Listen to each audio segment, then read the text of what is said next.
Sono dispari dalla nascita, terzo figlio dopo due. Dopo due gemelli ero io il diverso, si intuì da subito. Il mio sogno quando ero piccolo era averne anche uno io. Un mio sosia con cui fare squadra, con cui difendermi. Negli anni '80 arrivò l'AIDS e in un paese come il mio, dove il sesso era difficile, lo divenne ancora di più. Ma poi il decennio si esaurì e coi 90 mi sbloccai. Ma ero ormai impacciato e fragile e non fu proprio semplice. Fu la musica che poi mi salvò, mi donò un'identità e ad un tratto era più facile affrontare la realtà. Nel 2000 poi si dissolsero le residue ingenuità.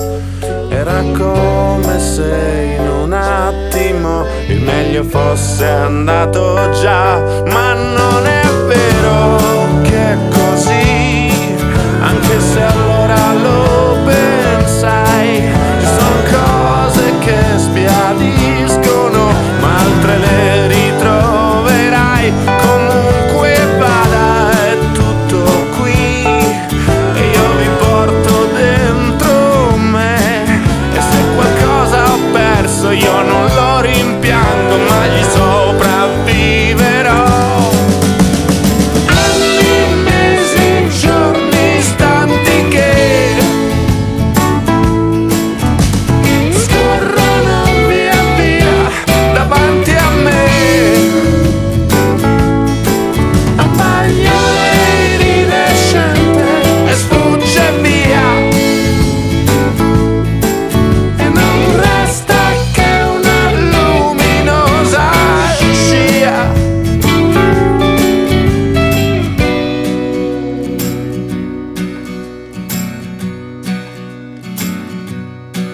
E le cose che non dimentico sedimentano qua giù, dove pulsa il cuore tenero di ciò che chiami identità. Non credo in Dio, non fa per me, neanche so come si fa.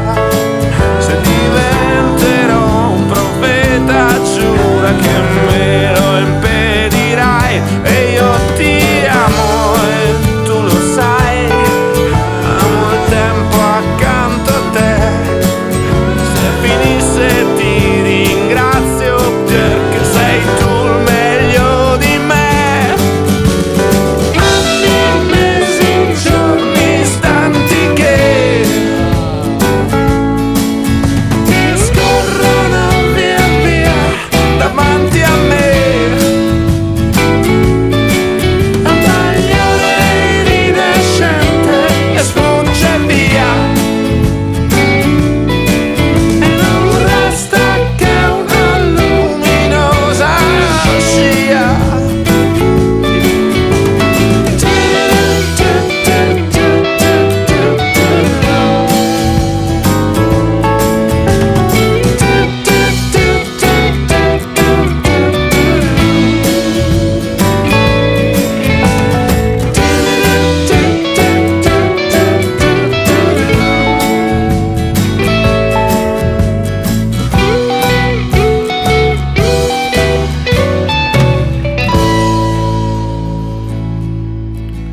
È un bagliore iridescente e sfugge via, e poi niente resta, è questa la vita mia.